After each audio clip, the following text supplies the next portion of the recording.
Welcome, listeners, to the Grande Bouffe, the big feast, with myself, Cole Smithey, and this week's returning guest co-host, Mr. Jeremy Workman. As always, we are here to copiously consume international politics and culture through the prism of a single film and a different craft beer each week, and this is gonna be a good old biggin, as they say.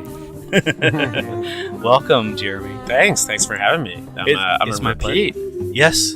Yeah, we had done the Yakuza. That's right. Sidney Pollack movie, and that was a lot of fun. That was so good. It was so much fun. So I'm excited to be back again. We have so many things to discuss. So I'm going to talk about the beer real quickly because I had an easier time, I must say, picking out the beer for this than I thought I would.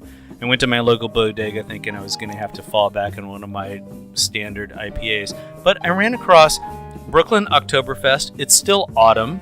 Leaves have finally started falling in Central Park, about a month late. But what hooked me is, and I really need either better glasses or magnifying glass because it's the text on the beer is all about how it's an amber lager that is stored through summer and it's ready for drinking in the autumn. Perfect. And I think especially with the Beat Generation, yes, which we're really going to be talking a lot about, and I can't wait to hear all of your great stories about your dad's movie, The Source. Yes. Which we came across just by Kismet. And so anyway, so it's Brooklyn Oktoberfest that we're drinking, and it's good because I have a movie coming out in the fall about New York City. There you go. It's perfect. I love it. Yes. All right, cheers, buddy. There we go. Nice. Clink. Clink. Excellent. That's tasty. I just watched Sidney Lumet's Death Trap. Yeah, it's a good one. It's so damn good. Yeah. And Christopher Reeve, what an actor. Great. Oh, my God. Great movie. I love those puzzle movies. That's great. Sleuth is great. You know, they're really good, those little tight movies. They're constructed so well, written so well. They're and that's Death Traps especially. And that's Ira Levin, the guy who wrote Rosemary's Baby. Yep, exactly. And there's a scene where Michael Caine and Christopher Reeve, they have a toast, but they don't clink. Ah, nice. I love that. Yeah. Last of Sheila is another one of those where it's kind of like a puzzle movie. Yeah, we did The Last of Sheila, nice. on the podcast. I was not as excited about The Last of Sheila as I am about Death Trap. Sure. But they're kind of similar genre, I guess. Definitely. Yeah. All right, so we got a lot of things to discuss. The World Before Your Feet is your documentary with Matt Green. Yes. Who walked still walking. Oh, he's still finishing it. Yeah. Oh my goodness. So this is my movie that comes out November 21st in New York City at the Quad Cinema, and November 23rd at the New Art in Los Angeles. So hope everybody could come. The World Before Your Feet, and it's a movie about Matt Green, who's 37 years old, who has been spent the last 6 or 7 years walking every single street of New York City. And he lives off about $10, $15 a day. He doesn't have a job. He doesn't have an apartment. He couch surfs and cat sits and does whatever he can to continue this mission, which has been, this all-consuming life mission for him to do. And besides all the walking that he does, he also does intense amounts of research of everything that he sees, something that catches his interest. It could be something really small like a manhole cover or a street sign or a fire hydrant, but it could also be stuff like Carnegie Hall or Lincoln Center. So as a result of this project, the guy who's, like I said, only 37 sort of knows more about New York City than probably anyone I've ever met, and maybe anyone around alive. It's incredible. So I had been filming him for 3 years. How did you meet? He and I have been friends for a long time. We'd been friends for over a decade. We met ironically, over another documentary that I made that was on PBS that was about another eccentric, character, a guy who has spent decades drawing all the New York City subway station decor, all the mosaics in the subway stations. And I had done a documentary on him that was on PBS, and Matt Green reached out to me because he wanted to meet him. And when I met Matt through that, I was like, oh my God, this guy's amazing. So Matt and I have been friends for quite some time, and it wasn't easy to convince him to let me do a documentary. I had to sort of go very slow at first. He started his walk. He was already in the middle of his New York City walk about 2 or 3 years before I even showed up with a camera. And I had, I did it in a way that didn't really mess with his routine. He goes out, he walks about 10, 15 miles, sometimes as many as 20, 25 miles. So I said, look, I'll come with you and I'll just sort of film what you see. I'll be sort of, ride shotgun with you as you walk all these streets, but I won't bring a crew. I won't bring a sound person. It'll just be me. You're my friend, and I'll sort of come along with my camera and just record it as we go. And really with not any plan for it to be a big movie, it wasn't ever intended to, whoa, we got to film this for this documentary. It was just to sort of get some footage. And then very soon we both realized that it was just, we were getting like incredible stuff that was not what you'd expect. It was more about, the details of the city and the people of the city and a lot of stuff that's overlooked in the city.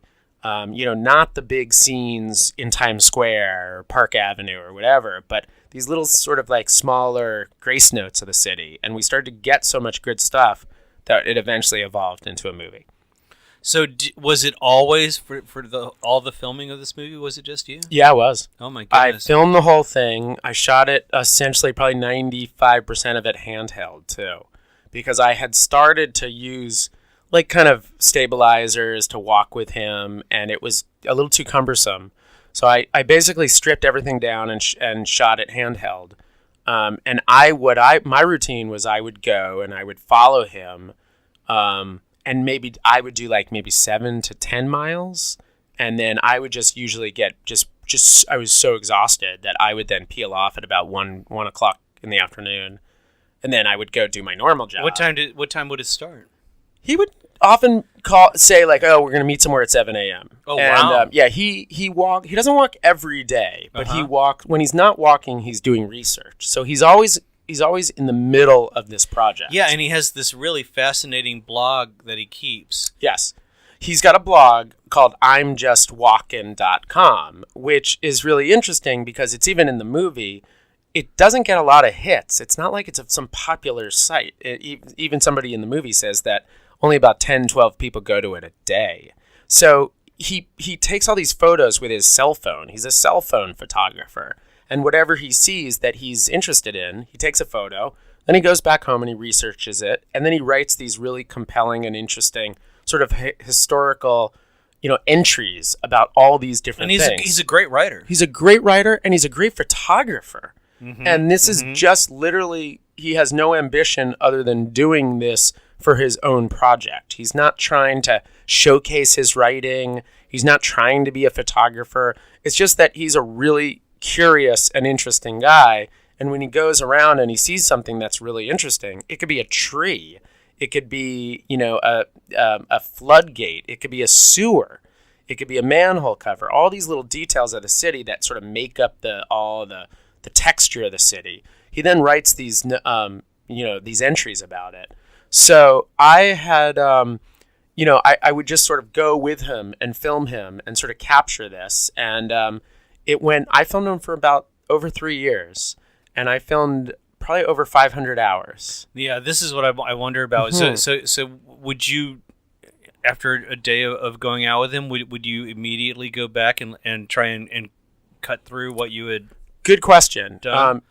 So essentially, yeah, I shot this movie and I edited it. Okay, so that's kind of unusual, and I say that more as it was an unusual workflow, less about trying to talk about how cool it was.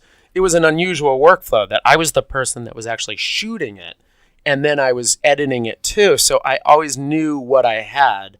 And to answer your question, I was actually editing it as I was shooting it. So even though I shot it for 3 years, I started editing it probably within a few months after I started shooting.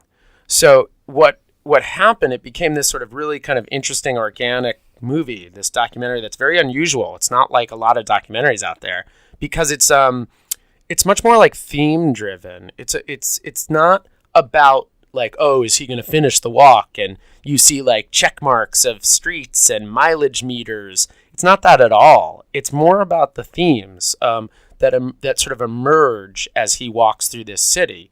And yeah, it's about New York City, and people in New York really love it, and we're getting great response from people in New York. But it's really about something sort of bigger. It's about, I don't know, like sort of paying attention to what's in front of you and sort of noticing things that are out there in front of you, and how cities can sort of capture these sort of bigger themes about your world and the people that inhabit it. So I really love the title because initially I thought it was The World Beneath Your Feet, and then I realized, oh no, it's The World Before Your Feet, which is it really opens up that invitation in your mind about the potential and the possibilities in front of you. Exactly. And that's so cool. Yeah. What a great title. Yeah. So it's all about like what is facing you, and all you have to do, this incredibly simple gesture of just walking. You know, this isn't something, you know, one of the things that I keep on kind of reminding myself and everybody who sees it is that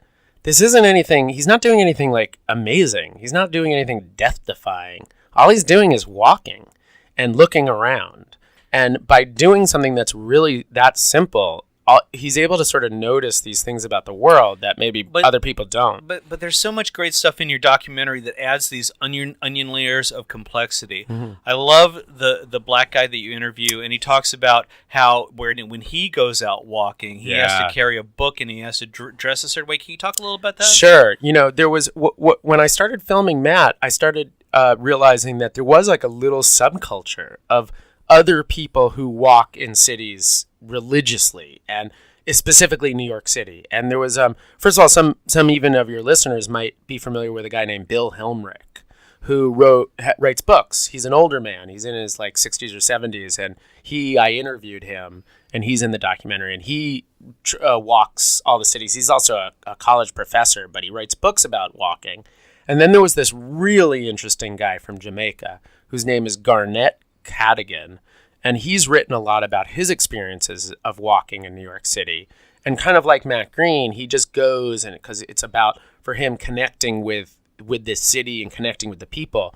But yeah, he's black, he's from Jamaica, so he talks in the film about how he like almost like has to wear a costume so people don't think that he's a criminal. And he walks around with a collared shirt, and he holds a book, and he has a notepad. So at any time he could be in any neighborhood and nobody would think that he's, you know, he shouldn't be doing what he shouldn't be doing. And it's really poignant, and it's really like powerful, and it's really sad, and sort of reminds you, you know, that even in this simple act of just walking around, not everybody could do that. Yeah, it adds a whole like depth of complexity to the movie. How did you find him? Who, Garnett? Yeah. Garnett had contacted Matt a few times, and Matt actually said to me, hey, there's this really interesting guy, who's Jamaican, who I've walked with, and you should really check him out. And it was Matt who suggested that I interview him. And, you know, that's something I also think a lot about when I'm making documentaries, is that,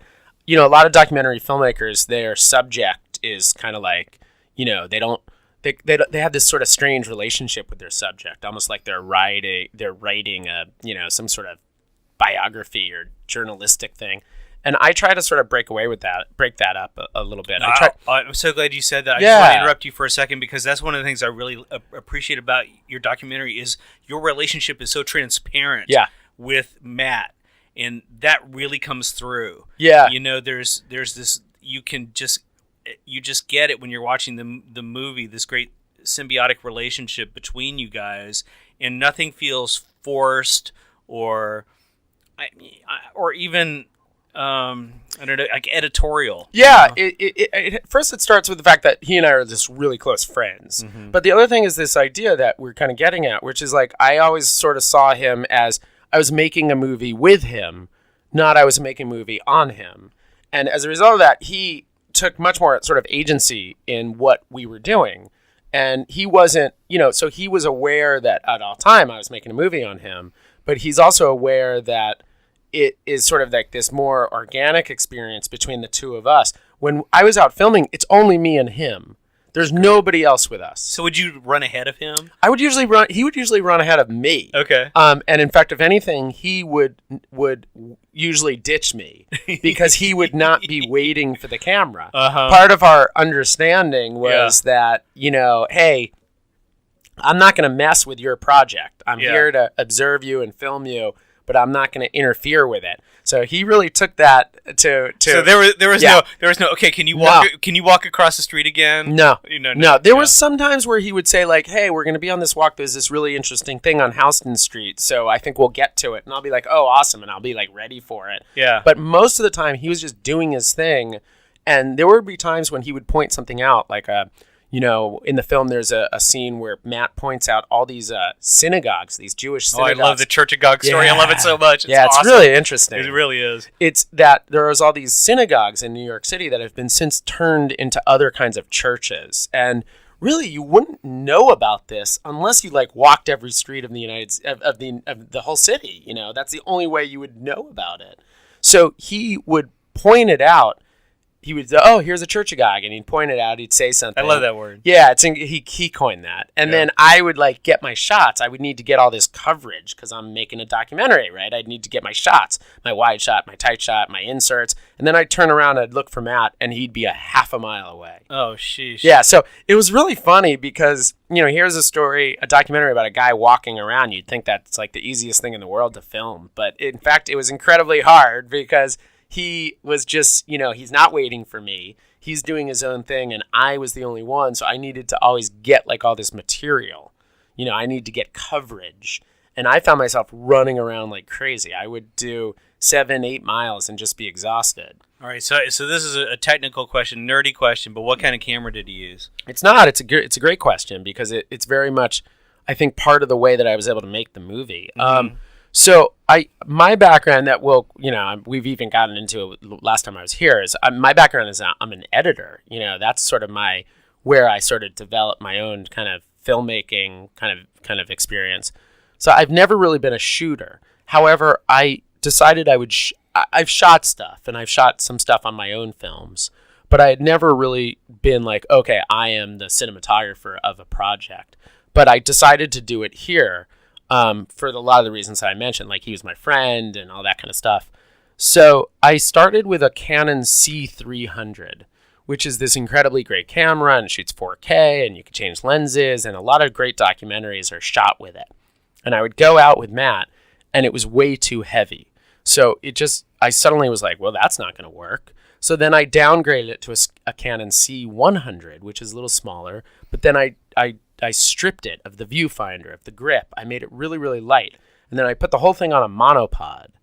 And I basically walked through the city of New York, hundreds of miles behind Matt, holding this monopod and sort of shooting it handheld. Wow. There was a couple days where I tried a stabilizer, like what's called a Movi, and it just wasn't, it was too cumbersome. There's some shots in the movie with it, but I'd say nearly all the shots in the movie are handheld. With the exception of a few drone shots, which I also shot some drone footage. So were you hanging? Did you have it hanging from a strap around your neck? Good question. Yeah. I tried all that. Yeah. I tried having a rig. I tried the one where there's a strap that is almost like it's above your head and it has a string that goes in front of you. I tried that rig and I tried a bunch of different rigs and nothing felt right because of how I needed to shoot it. And I just ended up just having nothing, no support, and just me holding the monopod. And, Matt would go we would go 8 hours. And what about the sound? How were you getting such great sound? I was like, okay, well, we're going to have to figure out how to do the sound, right? Because again, there's not a sound person here. So I got incredible wireless lavaliers and I put them on Matt. And I needed ones that not only would be great in terms of getting the sound, but also this is New York City. There's radio frequencies everywhere. You go into Times Square or into busy areas, and it's all this crazy radio frequencies everywhere. So I had to get the top of the line lavaliers just to sort of make that work. And we went through multiple lavaliers. And sound was often a problem. There would be a number of times when we would be in the middle of something and like I wasn't getting it. And it just, it was like, okay, moving on. And I would figure it out and just keep going.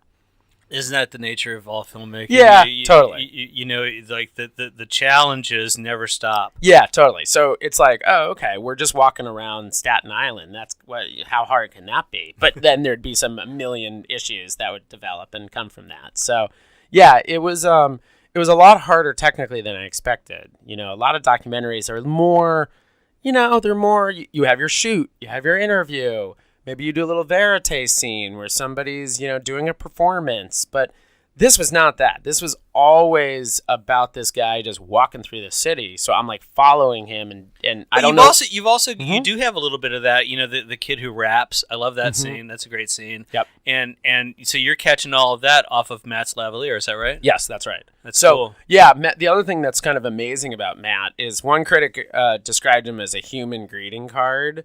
And he really is. Oh, yeah. He's just kind of like, he could go into any place in the world and instantly they become friends. Yeah, he's got that charm. It's amazing. It is. And so, we would be in any neighborhood, and some of these neighborhoods that people think are dangerous, and they're not. But people think, oh my God, you went in there with a camera, and people would come out, and sometimes they'd want to know what the hell was going on. You've got that scene in the movie where the guy's like, you can't film my house. Yeah. And you can see how Matt de-escalates the whole thing in a second, and then the guy becomes his best friend. I mean, it's amazing. It is. So, so there was a lot of the movies also about all the people in New York. New York is.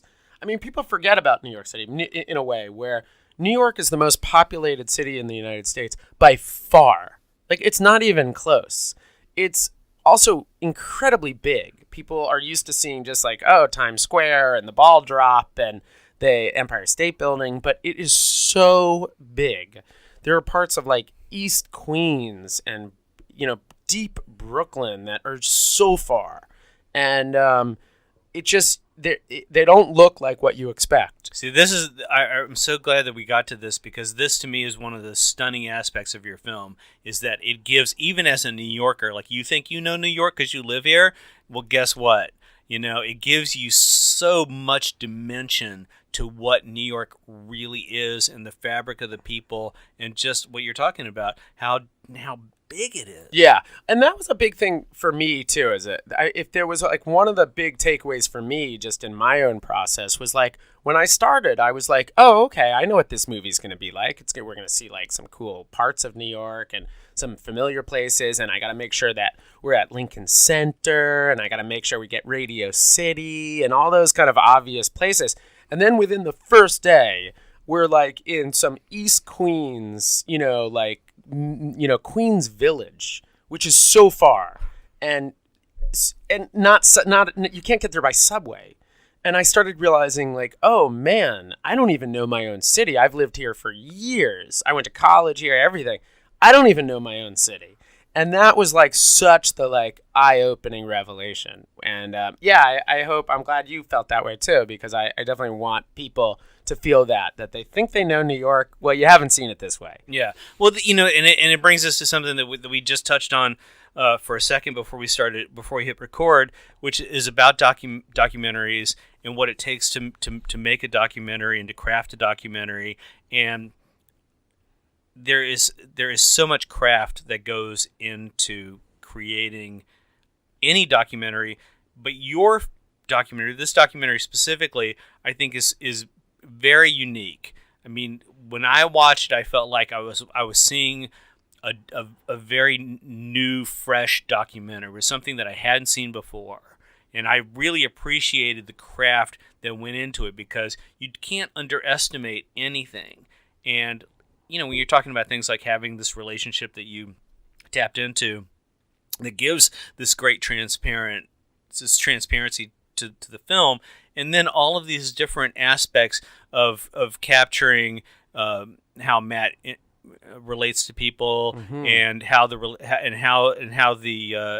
just I love it when he's walking across. He's somewhere out in the middle of nowhere, and he's walking across these rocks, and you just get this sense of liberation within the context of New York society, which everybody thinks is just the rat race. Yeah. I mean, there's parts where you're watching this, you're like, I don't even know where this is. It could be Iowa, and you're just like, no, it's New York City, or it could just be the Alaskan tundra.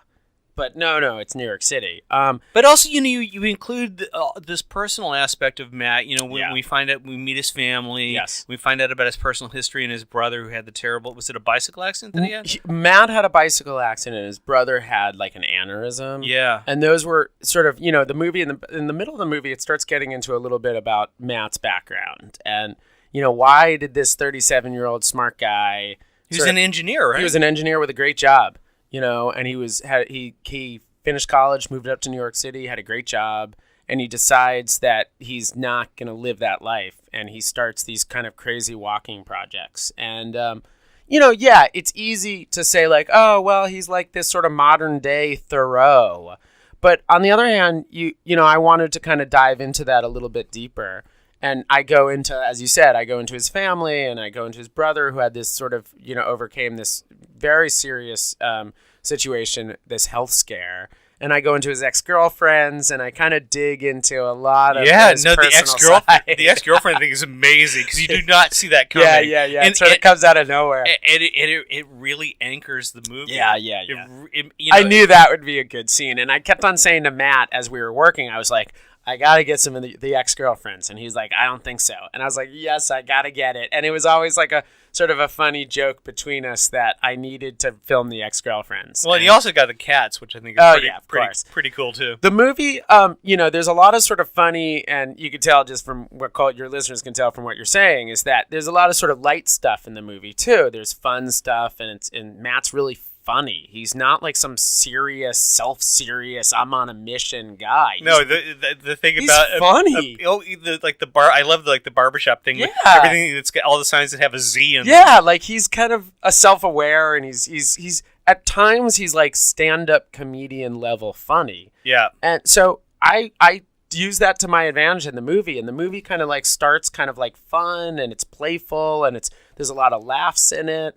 And surprising laughs, like you don't really expect it to be funny. And then what I think my goal, and you touched on with the question earlier about like trying to structure this, I was trying to do something where like the movie's structure was, it's taking this simple premise of this guy walking every street, but as the movie goes, it just gets deeper and deeper and deeper, so that it is like like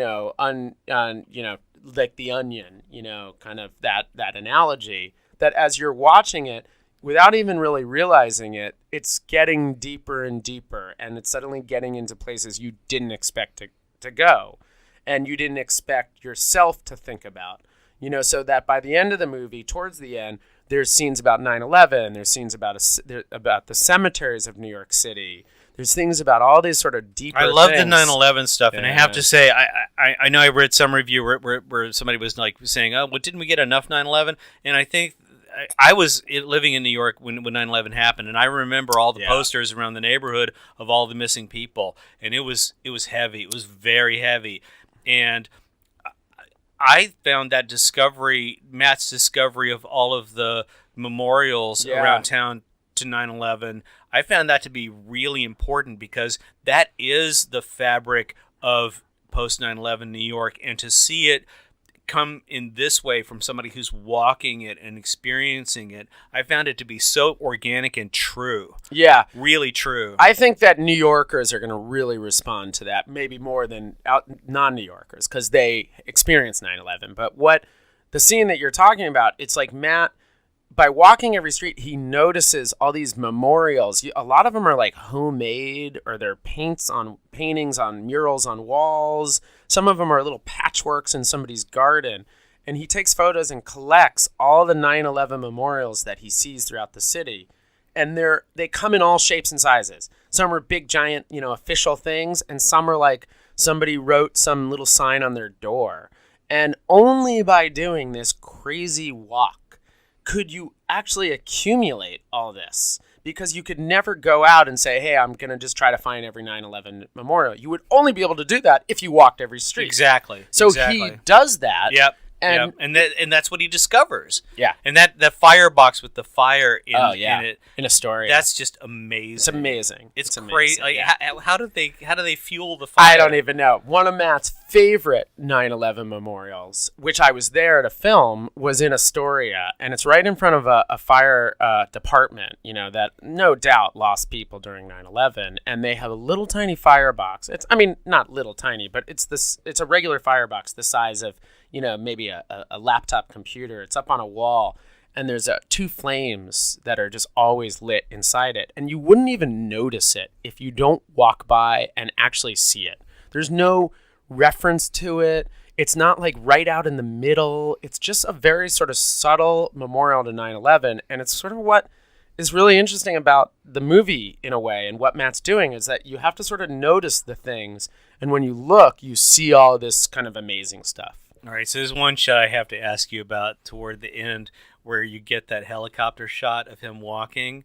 Did you rent a helicopter? No, I brought in drones. Did you? Oh, yes. See, oh, good. I love it. Yes. I love it. I love so it. I love that shot. Yeah, like I can imagine why you would think helicopter, because using drones in New York City is illegal. Right. So if in most cases, in most movies, if you do have that like up and away shot in New York City, it's going to be a helicopter because drones are illegal. Because the city has sort of like outlawed anybody using like those, DJI drones, because they're dangerous. So I knew that I had to get some stuff in the movie that was going to kind of show Matt amid the city. So I brought on this incredible aerial cinematographer, this guy Victor, who is a little bit notorious in circles because he does such incredible drone stuff of New York City, most of which is gray area legal.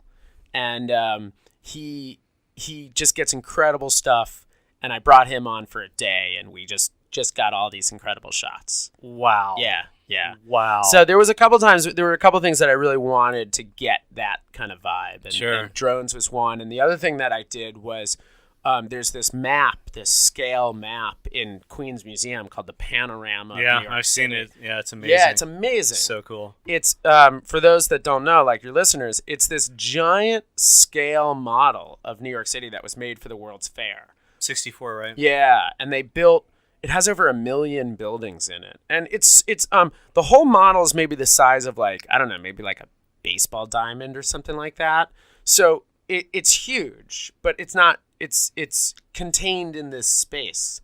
It's been in a couple movies. It was in that Todd Haynes movie, Wonderstruck. Yeah, I remember that. Yeah, and it was in one of those like Gary Marshall movies, like New Year's Day or Valentine's Day, one of those terrible Julia Roberts movies. Yep. So I wanted to shoot it as a way to visualize the city of New York so that we always see where Matt is. And I shot it with a 50-foot Techni Crane. Wow. Yeah, and I brought in a crane into the Queens Museum and shot it. So how was getting the permit? It was hard. It was hard, and it was expensive, and it wasn't easy, and it was one of the big expenses of the movie.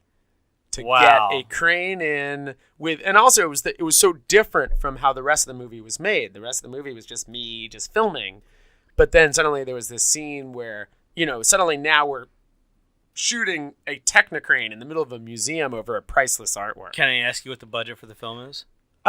It's not a lot, but it still kind of hits six figures. It's, just when you make a movie, it ends up being so much costly with licensing and music and all those kind of things. Sure. But it's still low by documentary standpoints. But I would say that the scene that we shot at the Queens Museum of the Panorama was, it could have been like 10% of the whole budget. Wow. Yeah, it was crazy. It might have been more than 10% of the whole budget. And it was just really one day of shooting. All right, so this is a good segue into Chuck Workman, your dad. And so I'll let you do the honors, because you certainly know a lot more about your dad than I do, so let it rip. Yeah, so you were talking about, let's also talk about a movie in connection with me. I have The World Before Your Feet coming out, but I know what's cool about this podcast is you come and you talk about another film where that you love or that influenced you or that you think about a lot or just is just a great neglected film. So my father is a filmmaker, Chuck Workman. He has a little bit of, people know him and know his name because for years he would do the montages on the Oscar show. So a lot of times during like the 80s and 90s and even up until like the early 2000s, he was doing a lot of the montages. So there'd be like some Lifetime Achievement Award or the In Memoriam, and he was doing those montages. Awesome. Yeah. So from a very early age, I was sort of exposed to this kind of world. And I grew up in LA, and I was also learning the craft of editing. I talked earlier, when we were talking about the movie, about my documentary, that my background is as an editor. Well, I was sort of learning editing from my father at such an early age that I think I was 18 when I first got my first editing gig. I was in 19 and I had an Avid in my dorm room. And this is back in the time, and which is not even and that Avids long ago. were not small. They were not small. It came with furniture because it was so big. Wow. And this is not even that many years ago, but it just like the technology, it wasn't like you would just edit on an iMac or a laptop. So I had an Avid in my dorm room. Wow. So I was exposed to like editing from my dad from a very early age. And my dad also all the time was making documentary films. And that inspired me, like, obviously it's what I do now. It's what I want to do now. I'm an editor and I make documentaries. So very much in that same, I'm following in that. Has your dad seen your movie? Oh, of course. He sees it. He gives comments. He gives notes. He tells me what's terrible. That's awesome. Yeah, of course. Did you take his notes to heart? Did you do any changes as a result of his notes? Yeah, of course. Uh-huh. I've definitely show him stuff always at a very early point. Yeah. On this movie, on The World Before Your Feet, it was so early that I showed up at his house in California. I made a special trip, and I showed up at the house, and I was just like, okay, all we're going to do is watch scenes. I don't even have a movie. It doesn't even have start to finish. Here's the scene where, Matt, does this. Here's the scene where Matt does this. What about this scene? And we just sat there and watched scenes, and he helped me kind of come to grips of how the movie would be structured. So for years, we've been doing that. And, it's also been fun because he, is still making movies, and he's been a little less now than he used to be, but he's still making movies. So I'm also involved on that side. He did a documentary on Orson Welles a few years ago that was very much at the beginning of all this new interest in Orson, and it was called Magician. And Magician came out the same day as my movie, Magical Universe, which IFC released. And both of us had a movie coming out. All right, so you got to talk about Magical Universe a little bit. Okay, well, Magical Universe is kind of this crazy documentary I made. It's about another eccentric, but it's about this elderly artist, an outsider artist, somebody who's untrained, who I discovered in a house in Maine. And he had been spent most of his adult life in an attic in Maine making Barbie doll art. Wow. Yeah. Barbie doll collages, and he was doing he would take photographs of Barbie dolls and make collages with them, and dioramas. He was definitely like fine. He was not all there, but he was also in his artistry like kind of amazing because he was just so focused on this. And I met him when he was 88, and over the next several years became his closest friend. So that turned into my documentary Magical Universe, which came out and was released by IFC Films and was on Netflix for a while. I think it's not on Netflix now, but the listeners could find it. It's out there.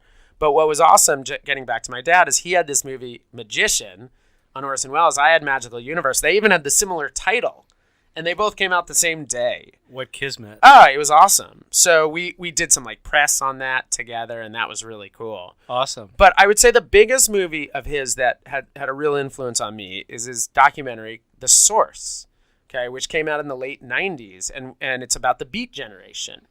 And what's also cool about it, and it was the reason why, you and I talked about that I'd love to talk about it, is that it's actually being re-released with Kino Lorber right now. It came out, in the 90s. It's about, Allen Ginsberg and Jack Kerouac and William Burroughs and the whole Beat generation. And it was Lawrence Ferlinghetti. Yeah. Gregory Corso. It's a Blu-ray. What's the release date? Do you know? I think they So basically, it came out of the 90s. It had this nice run where it came out. It was in theaters. It was at big film festivals. I think it was at Film Forum for a while here in New York City.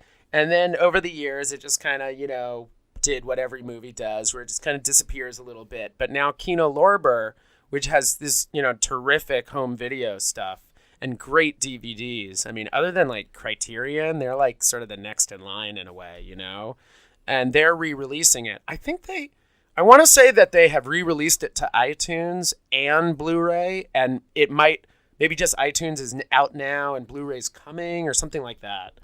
But it was like a huge influence on me, and I would say more than any of his other stuff. How old were you when he made it? I was pretty young. I was still in college. Okay. So he was making this movie about the Beats, and I was, at the time, an English major here in New York City. Oh, wow. Yeah, so I'm like, and I was up at Columbia. So were you into William S. Burroughs and all that stuff? I wasn't really, but I wasn't a film major. I was an English major at Columbia, where a lot of the Beats went. Yeah. So it was like this really weird kind of out-of-body experience that, like, I was an English major. I'm interested in documentaries. My dad is a documentary filmmaker. I'm here in New York. He's making a documentary on the Beats. We're filming at Columbia, because there's a scene where a teacher walks around Columbia University showing where all the Beats were. And so it was like this very weird kind of meta experience. And I was, so I PA'd on that movie quite a bit. I also helped with the kind of the assistant editing. I was on set for a ton of stuff. And it was just kind of like my first exposure. Was your dad a taskmaster? Yeah, totally. And he would also, I would expect no less. He would also give me these like weird jobs that I look back and I'm like, oh my God, that was an insane job. Okay, let me give you a couple of these. Okay, one, we filmed Hunter S. Thompson down at NYU giving a talk. Awesome. So Hunter S. Thompson, he's not totally part of the Beats, but he's definitely influenced by the Beats. So he was included in the film. So at one point my dad said, here, get Hunter Thompson to sign this. And it was a release form after we filmed his speech. And I'm just like, huh? He's like, all you got to do, get Hunter Thompson to sign this. I'm like, okay, where is he? He's about to get in a limo because he just spoke to the college student body. And he gets in a limo, and I'm like racing across the village. It was at NYU to go get in Hunter Thompson's limousine, which I then do. I get in the back of the limousine, and it starts driving away. And I'm sitting there thinking like, oh, I can't go back to my dad without this thing signed. And it drives away. It's going like, uptown. And I'm like, oh, I'm here from the production. They need you to sign this because, they filmed you. He knew, but it was Hunter Thompson. He doesn't give a shit. So he decides, at that point, he hands me a joint. And he's like, here, kid, hold this. And he hands me a joint, which he was about to smoke. And he's reading through the release form. Wow. And I'm sitting there, I'm like, do I take a hit of this? Am I supposed to take a hit of this? Uh-huh. And I'm sitting there in this limousine holding a joint that Hunter Thompson just handed me. Oh, my God. As he reviews the release form and then decides he's not going to sign it. Oh, no. And then they let me out like on 28th Street. Just basically with nothing. So now you're a little bit. Yeah. So now I'm freaking out. You're a little bit stoned, and you didn't. Yes. You didn't do your job. Yes, but at least I came out of it with a story of having Hunter S. Thompson handing a joint.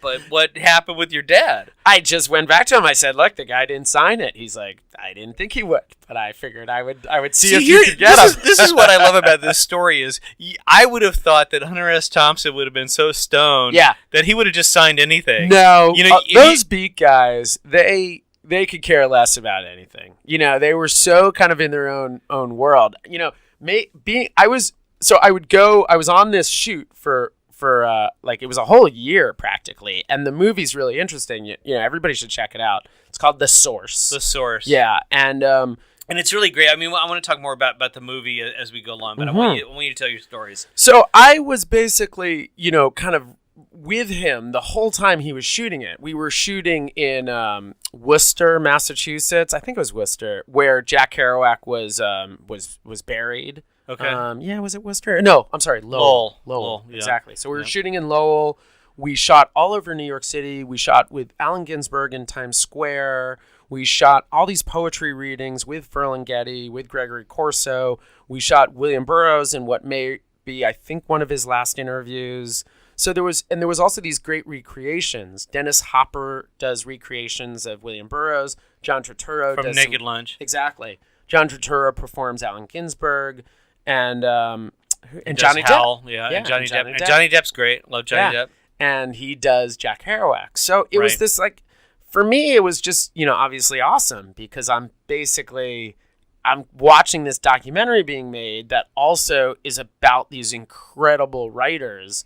I was interested in it anyway, but it was definitely like a weird experience. Like, I remember another time, one of the things that my dad was constantly doing is he would set up something like, okay, we're going to set up an interview, for example. Okay, let's get Ferlinghetti. We have an interview with Ferlinghetti. And what kind of crew did your dad have? He had a bigger crew. Okay. This was like, kind of a moderately budgeted documentary. It was financed by a very well-known Japanese artist named Hiro Yamagata or something like that. And he's very famous in Japan. And he loved Allen Ginsberg. And he loved the beats, and he decided he wanted to finance a documentary. So there was a fair amount of money on this, which was cool because you're running around filming and you need a crew. So we're filming, and my dad would say stuff like, "Go get Gregory Corso. We have we have the shot ready." And there would be an interview with Gregory Corso, and maybe Gregory Corso would perform some of his writing. I don't know if your listeners know Gregory Corso, but he's sort of like. He was kind of like this, badass. He was the outcast of the outcast. Exactly. And he was a real kind of difficult personality. Yeah. So another story is I go get Gregory Corso. Like, okay, Mr. Corso, we're ready for you. Right? And he looks at me. Right? This was at a bar down in the Village. And, like, we had set up a scene. Kettle of Fish. It wasn't Kettle of Fish. Okay, but you did shoot him in Kettle of Fish. I know. Yeah, which I have friends that are bartenders at that It was place. the bar that I think is no longer there. That's by the IFC Center, by the basketball courts. Oh. It's sort of next to that McDonald's. I forgot what the bar was called. Yeah, okay. So I'm like, hello, Mr. Corso. I'm here. They're ready for your shoot. And he looks at me.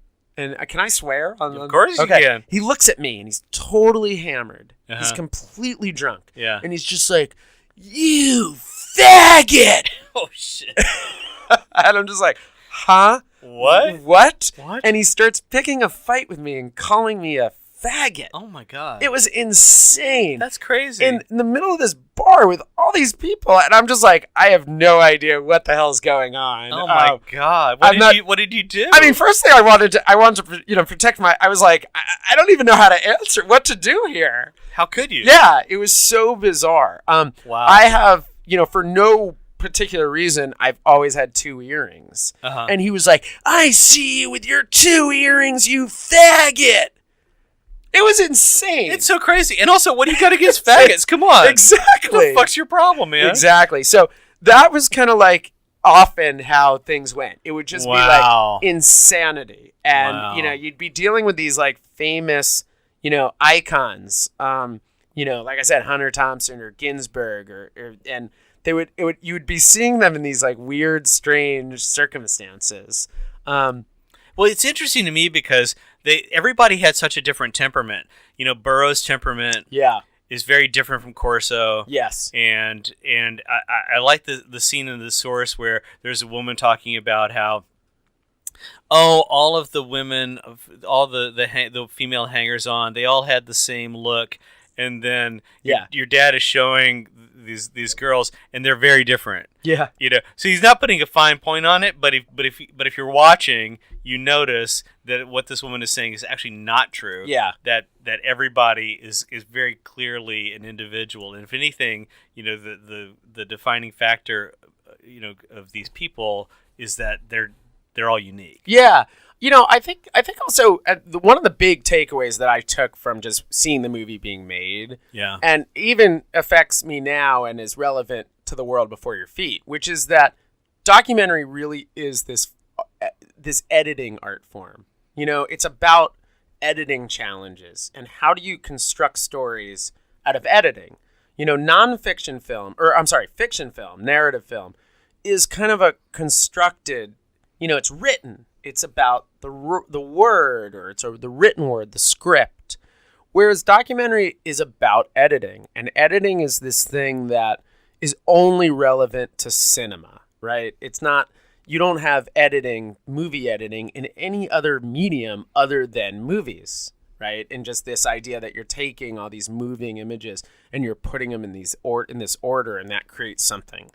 And that was what I really learned about that from sort of watching that movie being made was, it didn't have the traditional story. It was about all these different writers. And the way your dad sets it up, the way Chuck Workman sets it up is he starts the movie with how society denigrated the beats and like the stuff with the Star Trek thing, and where they're making fun of and they're the spoofing, beatniks. and Alfred Hitchcock even has a little beret on and the little beard, and you see how it all got codified, much in the same way that the punk rock happened, and of course punk rock drew from the Beats and from the Surrealists. And so when you see this connection between the Surrealists and the Beats and the punk movement, and you're thinking, well, where is that now? And that's what I calling the movie The Source, I think is important, because it's a quote from William Burroughs, actually, where they say that the beats are the source. That these handful of writers that came about in the 50s, many of them finding each other in New York City, are the source for all this kind of alternative, that counterculture that eventually grew out of it. And it's everything from Joan Baez and music and folk music to poetry to rock music to all this sort of long, this Dionysian thing, like Iggy Pop is all drawn from that. And I really, who's the Republican dickhead who's interviewing Kerouac? And he's Buckley. Oh, Buckley's such a condescending schmuck. Totally. And he's really trying to talk down to Kerouac. And Kerouac's kind of washed up by this time. He's been an alcoholic for many years, but he still knows how to handle himself against some prick like Buckley. And that's such a cool scene in the movie. Because it shows you it shows you the guts of what these people stand for. The Beats are, in some ways, they're kind of like out of vogue now. It's not like, like people aren't really reading Ginsberg and they're not even really reading Burroughs so much anymore. But they should. And I think what the movie was so cool about was sort of reminding people that, like, this incredible, kind of thing that happened at this time in America with this group of people that were, like, really out there and just doing something different. Well, that great quote from Ginsberg in the beginning of the movie where he's talking about how, these people that are running the government, what the fuck do they know, and why should I care kind of attitude. That's such a rebellious attitude for an adult to take. For somebody who's very literate and articulate, to look at society in that way and say "fuck you." That I'm going to do something. It's really in line with like the Matt Green thing, where I'm going to do my thing. And there's not a certain way that anyone should live their life, and everybody should find their own calling. And it doesn't necessarily mean you have to live in a certain way by somebody else's rules. Or act in a certain way. Which is what your dad shines light on in the beginning about how everything got denigrated into this ridiculous, playing the bongos and Steve Martin yelling "Zoom" over and over. I mean, because obviously, clearly, there were people who followed, and there was a whole mass subculture of people who wanted to imitate, Jack Kerouac imitators who came along in the 60s, and not realizing, of course, that by that time Kerouac had moved on. But I really appreciated what Kerouac said about the hippies, how he was saying that they're just another version of us. Totally, and in some ways they sort of grew out of that same kind of counterculture spirit. Another funny, just that reminded me of, the movie has this great sort of ending where Allen Ginsberg is walking in Times Square, and it's sort of the old Times Square before Disney kind of came and it's the taxi driver too. Times Square. Exactly. And it was like right at the end of when Times Square was real seedy, And, it had all those like seedy second tier movie theaters. I went to some. I'm sure you went to some. Oh, yeah. And I saw the Smart Bomb in, what year was this? This must have been the Get Smart movie. Oh, okay. Back in it must have been like 1980. Yeah. And there were so many people smoking pot in the theater. We went to a midnight screening on 42nd Street, and you couldn't help but get a contact high just sitting there. Totally. It was like a really strange, weird scene. So they were like demolishing that old Times Square, but my dad was able to do this shoot with Allen Ginsberg where he walks through it, and it's kind of like the last hurrah of that kind of seedy Times Square. And again, coming back to like one of my jobs was he said to me, whatever you do, do not let Allen Ginsberg leave. Don't let him out of your sight. Make sure he's ready when we're ready to shoot, because it's like complicated. We're shooting in Times Square. We're getting all these cameras ready. We need Allen Ginsberg to walk around Times Square. And he's like, your job, don't fuck it up, is to get Allen Ginsberg ready in front of the camera. And how old are you? I was, 19, right?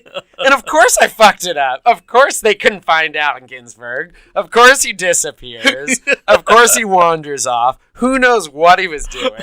And of course I lost him. Oh my God. So that was yet another example where like I was given some task and I screwed it up, and it was all about trying. So what did your dad say after you fucked up? He just was like, "You're an idiot. Like, what happened now?" So yeah, it was. Ouch. Yeah, but Ginsberg was a real character. I got to have a lot of like sort of FaceTime with him during that, and he was a strange man, and he certainly had his eye out for young boys and whatnot who were out, and he was a weird guy. So it was also very intimidating because it's Allen Ginsberg. Yeah. So there was a lot of examples of that. Like there was another time where I had to go get Lawrence Ferlinghetti, and he was pissed drunk, and we were trying to figure out what to do. I love the scene in City Lights when he's in his office, cool. And you can see Tosca in the background. Yeah. I had this experience with Francis Coppola when I was living in San Francisco. I was an actor, and I auditioned because Coppola had the rights to On the Road. Yeah. And so I auditioned and got called back, and I got cast for the Bull lead character, for the William S. Burroughs character. Wow. And so I spent a week with Coppola and his editor from Apocalypse Now, I can't remember his name. Walter Murch. And Coppola's wife for a week doing stage readings every day. And, we all show up in costume and do our thing. Yeah. And so there was a party at Tosca, and there's a secret back room at Tosca, and got to hang out in like the back room at Tosca. That's cool. And it's all part of that vibe. And now those are one of the things that attracted me to move to San Francisco was the fact that the Beats had laid all this great groundwork there. And that place, that City Lights is incredible. It's amazing. Yeah. Still there. Yeah. Yeah. And a lot of this stuff that these, I feel like the stature of William Burroughs, yes, we said a few minutes ago that they're kind of out of vogue, but in other ways, the stature has only gone up. Ginsberg has become this sort of legendary figure. Since they all died. The neat thing about The Source being that it was a lot of their last interviews before they died. A lot of them really were at the age that this was their last kind of go around. And I think Ferlinghetti's still alive, which is pretty crazy. Amazing. Yeah. But a lot of them did pass away very soon after that movie came out. So it was also, and sometimes even after when we were in production of that movie. So yeah, it's a neat movie, and it also just kind of gets to what I like about documentary. I was sort of telling you this off mic that, I'm not really interested in documentaries that are very political. That's not really what I'm interested in. I mean, God bless people who are, but see, it's interesting. Mm-hmm. A movie like The Source is political. It is, but it's political. Exactly. It's political in the same way that Iggy Pop was so apolitical that he was political, because what you get out of these, it's like the Matt Green thing, is so apolitical that it's political. It's political. It's making a political point. It's making a social issue point without it being about that. Exactly. And I feel like documentaries, if there's one critique that I have with being a documentary filmmaker, it's that the very notion of documentaries is all about, well, it's got to be issues, it's got to try to make an argument, it's usually trying to convince you of something, and it's usually showing you how bad the world is. And again, God bless everybody who's trying to do that, but I don't want to make a documentary about Trump. I want to make a documentary that's about something that has a different kind of takeaway, that's about a different experience perhaps, or about exposing things that maybe people don't get to see. Well, it's I don't know how to say it. You're exemplifying by relief, and I feel like the way that the media hangs on everything that Trump does, and I put hashtag ignore Trump, sure, because he's not the story. He never was the story. He's not. And this whole thing with him firing taking away his press credentials or whatever. If Trump was holding a press conference and none of the media were showing up, none of the corporate media were even bothering to show up, what would that do? That would send the message. The story is not there. You have to look elsewhere to find out what the truth is to what's really going on. And if you're so consumed, if you're so focused on what you want something to be, you're going to miss what it is. Yeah. I think also, we live in, obviously, the media constantly tell you that we live in this country that's so divided. And, I get that. Sure. But also, I've been, having just done this movie on Matt Green, I sort of it sort of reminds you that we have a lot more in common. People have a lot more in common than they have not in common.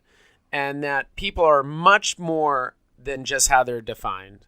And that it's very easy to say oh, this is a certain kind of person or this is a certain kind of person. But, I think what's interesting with these movies and these topics that I'm interested in is they sort of make you forget that kind of stuff. And it becomes not so much about that people are way more than just a box that is checked, and I love it, when Matt's walking through the neighborhood and there'll be 3 girls hanging out on the stoop, and they're like, "What are you doing?" And they're really interested in what he's doing, and you're walking in the South Bronx, and it's you come to that, you're like, "Oh, this is not what I expected. I expected something else in the South Bronx," but it's not. It's sort of everybody is sort of comes together in that way, and that's really the kind of stories that I'm interested in the documentary. Yeah. Well, all right. So I want to hear about the Domino movie.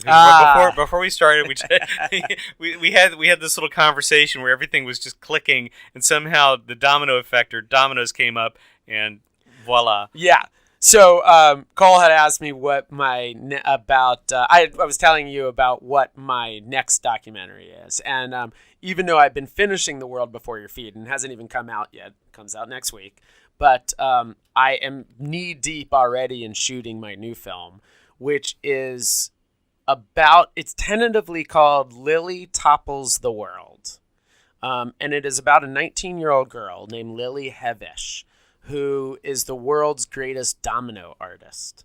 She, as in, domino artist, meaning, she creates these kind of crazy, intricate artworks with dominoes and then knocks them down. So she's a domino toppler. And she has revolutionized this art form in a way that is incredibly, profound and sort of deep in how famous she's become in just this one thing. Does she work alone? She does. Sometimes she collaborates with other domino artists, but mostly she's become known just on her own. She's 19. Her videos have been seen about 1 billion times. Wow. As a result of that, she makes a lot of money on YouTube, from sponsors. Everybody from Disney to Ford and Hilton, they hire her. She's also brought to different countries to do dominoes. And she's this 19-year-old girl who just dropped out of college to pursue this art form. And she's sort of part artist, part engineer, and she's just sort of doing her own thing in this sort of crazy, unique way. And I've been shooting her in since January of this year. Oh, wow. I've shot her in 7 different states, in multiple countries. What kind of spaces does she use? She could do anything. Does she work in like museum spaces she does. or warehouses? I filmed her in an incredible scene at a museum in Vermont. She sometimes is on a stage. Sometimes she's in a warehouse. Sometimes she's in a house. Wow. And sometimes it's some like event, like some mayor. You know, I haven't. I think last year I didn't film it. But she did a huge, giant domino artwork in Turkey when a mayor was elected, and then they topple it. And, you know, the movie's about how this happened. How did a 19-year-old girl who just is playing with dominoes become sort of world famous? Well, you talked about she does like Rube Goldberg kind of stuff. Does Sure. she use other Sure. objects? Marbles. Yeah.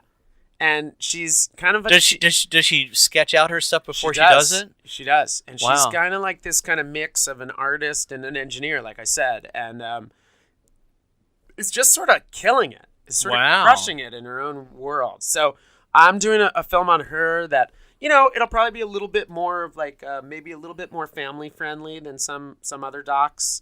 But it'll be about, you know, this kind of follow your passion. Well, The World Before Your Feet's pretty family friendly. Sure. So it's about these weird passions and, you know, how a little bit of girl power and a little bit about YouTube and a little about how, you know, maybe a few years ago, this girl would be the weird girl who does something weird. But now because of YouTube, she's this incredible young woman who's world famous. Wow. Yeah. So I hope to be ready with that in a year or so. Sure. Yeah. Great.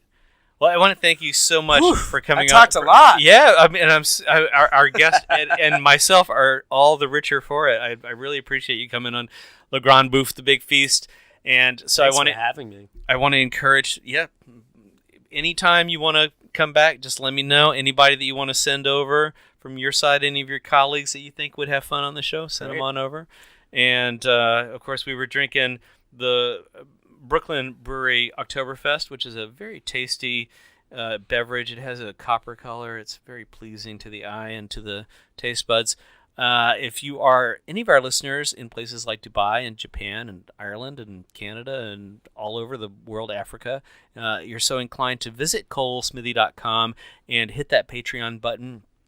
You can pledge anything from $5 on up to $1,000 a month and help keep Le Grande Bouffe, the Big Feast, going. There's rewards on Patreon for that.